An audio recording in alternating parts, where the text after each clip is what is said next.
Buddhism is one of the ancient religions that introduced a totally new perspective on religion, on the overall view of life, and its purpose in both living and dying, and also known lifestyles, including discrepancies between social classes in society. Before Buddhism, our world greatly infused wealth and social classes to the capability of reaching salvation through religion. Contradictorily, Buddhism is a religion that helps introduce and teach the concept of thought processes, factions, concentration, and meditation as a new way to achieve nirvana salvation for all mankind. Everyone was considered equal, especially when Buddhism was first becoming popular. Although Buddhism wasn't the first and or only religion to have thoughts of mindful practices, it was one of the first teachings in our world that had a large impact on studying the mind and thought processes. Buddhism involves techniques and transformations of mind processes, behavior, and mental states, much like psychotherapies. Starting out with some background information on Buddhism from the knowledge I had obtained in a college religion course.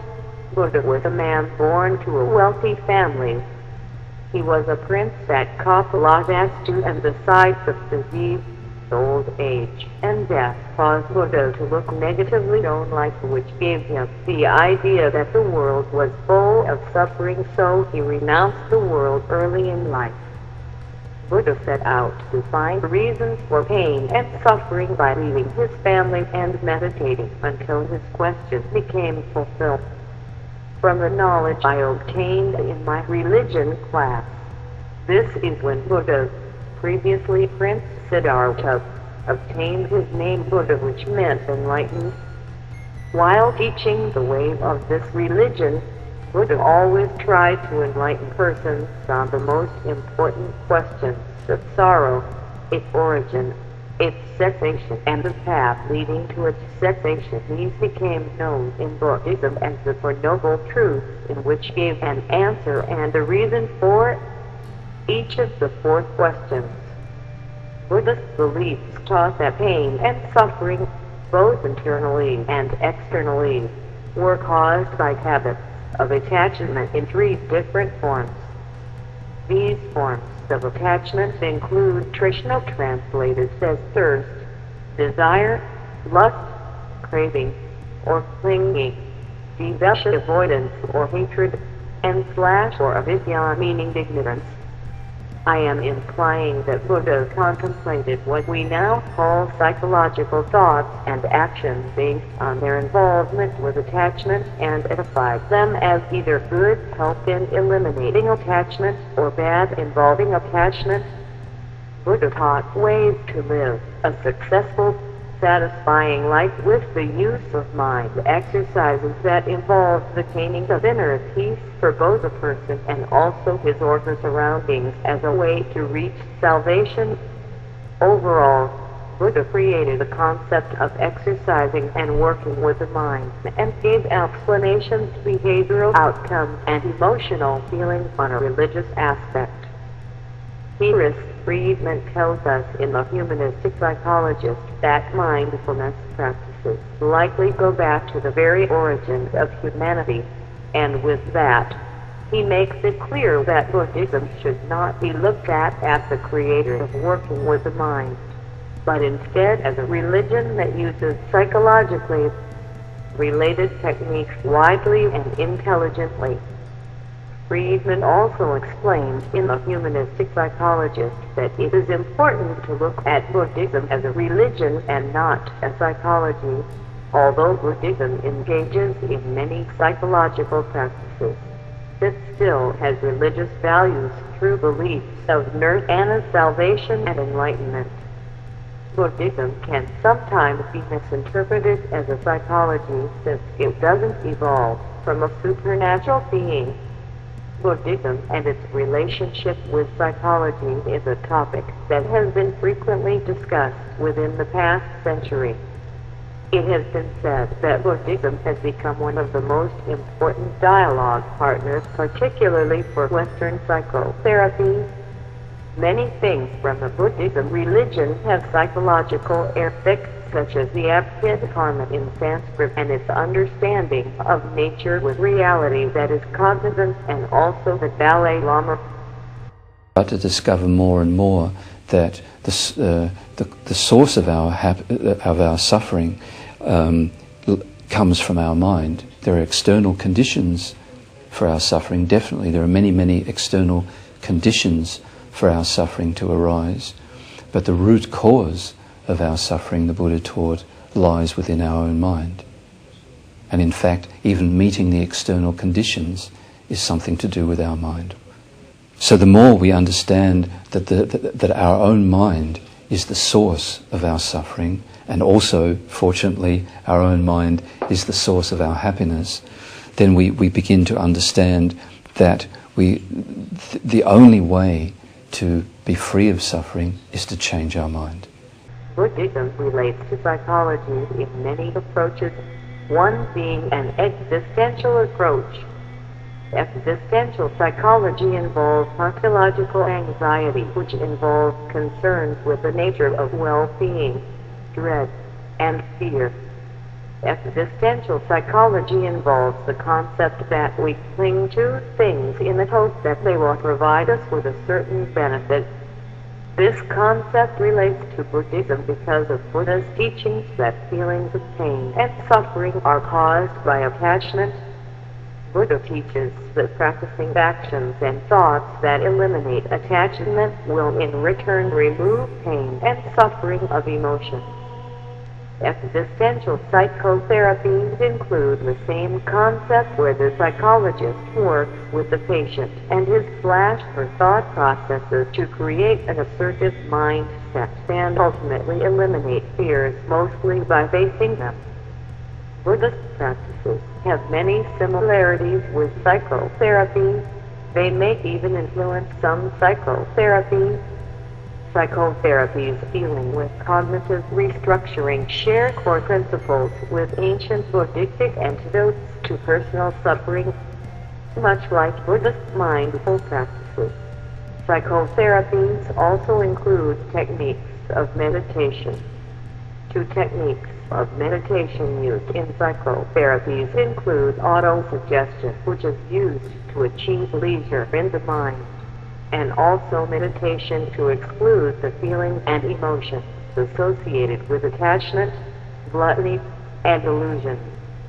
The second technique of psychotherapy is nearly exactly the same idea used in Buddhism, as I have mentioned earlier. It is obvious that the concept of removing feelings of attachment and doubt is a successful approach because it more than likely evolved from ancient Buddhist practices.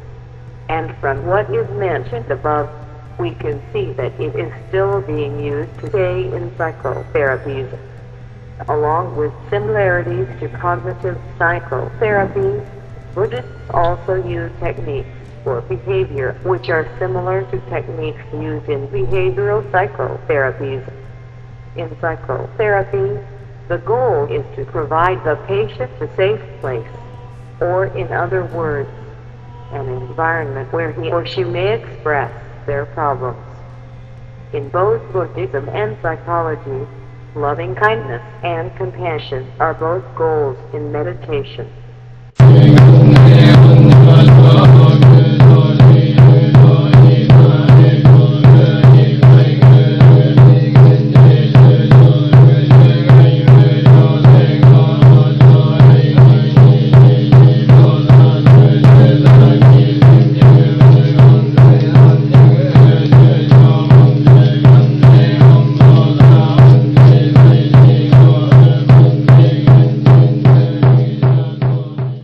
Therapists work with patients to alter and review thoughts of fear, phobias, beliefs, etc., and eliminate them with therapies that reduce attachment habits. Buddhists use techniques for the same cause in producing positive regard. Buddhism didn't form the idea of psychology to humans. but it definitely enlightened and influenced society greatly to studying the mind, and it created lasting techniques and practices from ancient times that are still used, considered, and referenced to. Adapting to a loving-kindness mind state has many benefits and potential value to lead to positive outcomes by using an adaptive default processing network centered on psychological flexibility. These psychotherapies are used in patients with post-traumatic stress disorder, PTSD, anxiety/worry attacks, irritability, and so on. Referring to knowledge I had obtained in 2 college courses. Religion and history. Buddhism is a religion known to have attracted many people, especially of lower classes. This is because Buddha taught equality between all classes. Wealth did not play a role. The teaching of equality benefited all social classes equally, giving them all equal capabilities of merit and salvation. Therapies focusing on loving kindness tie into Buddha's concept of equality because it taught Buddhists the ability to have mind flexibility just like loving kindness psychotherapies do. From common knowledge, we can suspect that learning and portraying concepts of equality to be brought out through actions of love and kindness towards others, same concept as loving kindness psychotherapies, just different titles. Buddhists practice mind flexibility in all categories of life. These categories range from social classes all the way to people of different religions or beliefs. They practice this with intentions to eliminate guilt and attachment for themselves and others, and to gain self-happiness/satisfaction by living a loving, kind, and fulfilled life, ideally to reach salvation. Similarly, psychological therapies focusing on loving kindness and mindfulness techniques create long-lasting neural networks that become part of the general top-down processing. That is, they become new default modes of processing. The ultimate goal for these therapies is gaining mindful and emotional flexibility by teaching the mind to shift to a more adaptive processing mode, exactly the same thing Buddhists do. This is beneficial because psychological flexibility decreases rumination, depression, and anxiety. Psychotherapies teach this through mindfulness techniques such as multisensorial meditation, loving kindness, mindful stretching, or a smile. As clearly stated above, psychology uses loving kindness and Buddhism uses the concept of equality, both for the exact same reason, to shift the mind into a more adaptive mode. The information on these 2 topics is very repetitive and similar. From this, we can conclude that Buddhism performs and relates to psychology because Buddhists use nearly the exact same techniques that are used in loving kindness and mindfulness practices in psychological therapies. We can also conclude that psychological therapies such as the ones explained above coincide with and are very possibly influenced by Buddhism techniques. This may even cause us to believe that some psychological therapies could have originated from the Buddhism religion. Buddhism and psychology also have similarities in thoughts regarding personal development. Based on the information I have obtained in 2 college psychology courses, psychological development and behavior is based on a nature and nurture concept. Nature refers to innate qualities, such as genes and traits, inherited from biological parents of an individual. Nurture, on the other hand, refers to personal experiences that affect a person's behavior, psychological, and human development. These personal experiences can include cultural expectations, types of parenting during childhood, pressure from society and peers, divorce, unhealthy relationships, trouble with the law, traumatic accidents, and so on. Psychology teaches that nature and nurture work together to personalize and develop an individual. Neither can be distinguished as being more influential than the other. Buddhism coincides with the idea that nurture plays an important role in human and behavioral development. Buddhists believe that people influence others with their thoughts, words, and actions, and they are likewise influenced by others' thoughts, words, and actions. This is another reason why Buddhists practice equality, peace, and compassion for a good influence on themselves, society, and generations to come. Keep in mind that the extent of determination an individual has in these practices depends on the person himself/herself. Buddhists believe that humans are self-determined and create their own mental health and mental illnesses, as well as espouse ethical humanism and self-actualization. Buddhists believe that people have an impact on their communities, cultures, families, and the like, just as those entities have an impact on people, and also that the path to happiness requires eliminating desire and showing respect to others. Things that seem like obstacles before you, people who show themselves to be enemies before you, that they are friends in disguise, that obstacles are opportunities.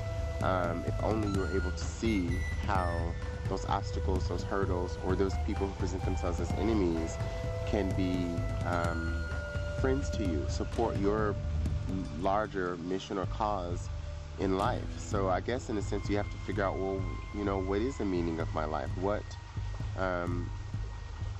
do I feel strongly enough about that I'm willing to not be thanked for all the efforts that I make, that I be the only one that thank myself, that I don't have to demonstrate to others what I do necessarily to make those causes, because it's something that I do every day in my life. Buddhists believe in treating others as you would treat yourself, and from this, they both receive happiness. Consider how a person feels emotionally after doing a good deed for another person, such as carrying an elderly woman groceries or holding the door for the stranger behind them.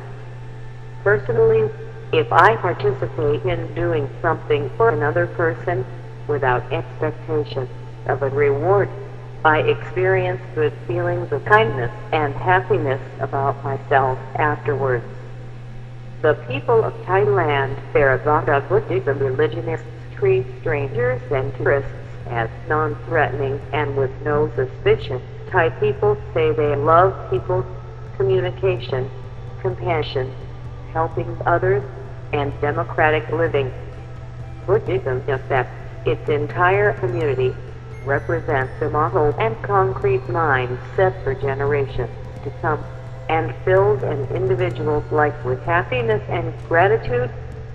Imagine the United States with an influence of Buddhism on its people that created a focused mindset of compassion, respect, and kindness towards all others, none to very little amounts of bullying, peer pressure, relationship issues, criminal, and from that having decreased amounts of rebelling children, drug influence, divorce, single parents, etc. We would all practice peace, respect, and kindness towards each other at all times, regardless of any circumstances. America would be completely and totally different if Buddhism dominated most of our country. If it did, I think we could agree that Buddhism would benefit our social culture dramatically and that our lifestyles would be totally different. In grade school, my teachers focused on teaching me and my classmates to treat others the way that we want them to treat us. Another thing they taught was to make peace with others. We practiced this at what we called the peace table. You and another conflicting student would sit down and both would say, "I feel sad when you... Can you please not do this anymore?" And both children would shake hands and ultimately come to a peaceful agreement. We were taught this principle in grade school because our teachers were aware of the aspects an individual has to others around him/her, and also the effects a group of others has on an individual. Our teachers were aware of these effects because of psychological resources. Psychology focuses on nature and nurture working together in human development, and Buddhists focus more on the idea of nurture and how people influence and are influenced by the society around them. Psychology teaches the importance of peace and respect for others in individual and society development. Just as Buddhists do, this creates another relationship between Buddhism and psychology. Although the Buddhism religion and psychology share many similarities, it is still important for the reader to be aware of the differences between them. Psychology is the study of the mind and how it works. Psychology explains how emotions and behaviors are affected by individuals and society, and also how different thought processes can influence individuals and societies. Psychology also provides psychotherapeutic treatments and practices for mental illnesses such as post-traumatic stress disorder, anxiety, depression, etc., and also practices simply for an individual to be satisfied and happy with life. In contrast, the most important thing to remember is that Buddhism is a religion. They practice all of these techniques in purpose of reaching nirvana, salvation. Buddhism techniques include many practices that are also used in psychology for the satisfaction of life, loving kindness, and respect for others, and the elimination of consequences derived from feelings of attachment and desire. Although they share these practices, it is important to remember that Buddhists are dedicating themselves to these practices ultimately to reach nirvana. It is true that Buddhists probably live happy and satisfying lives from these practices, but they practice these mindfulness techniques particularly because they saw happiness and the elimination of suffering as a tradition of their religion to reach salvation. Psychology, on the other hand, is a science of proven information from a set of procedures and experiments producing data that either supports or rejects a prediction. Psychology uses some of the same techniques, but the ultimate goal is instead to figure out how the mind works, how it is affected internally and externally, and lastly, ways to influence a person into being the healthy-minded individual through techniques and practices derived from proven information of psychology. In conclusion, I think it is fair to say that Buddhists practice techniques that influence the mind, just like psychological therapies do. The fact that Buddha made these intelligent assumptions of the mind without the information psychology gives us today is outstanding. It proves that Buddhism didn't create the science of psychology. Buddhism created a religion that focused on happiness and the elimination of suffering to reach salvation through mindfulness practices of meditation, equality and kindness, and compassion. Back in the time when Buddhism evolved, a science of studying the mind wasn't determined or recognized into people's intelligence. Now that psychology is a recognized category in our era, we can say that Buddhism practices involve many techniques that work with the mind, just like psychotherapies do. But keep in thought that they were not created to influence the study of science many centuries down the line. to enjoy good health, to bring true happiness to one's family, to bring peace to all, one must first discipline and control one's own mind. If a man can control his mind, he can find the way to enlightenment, and all wisdom and virtue will naturally come to him.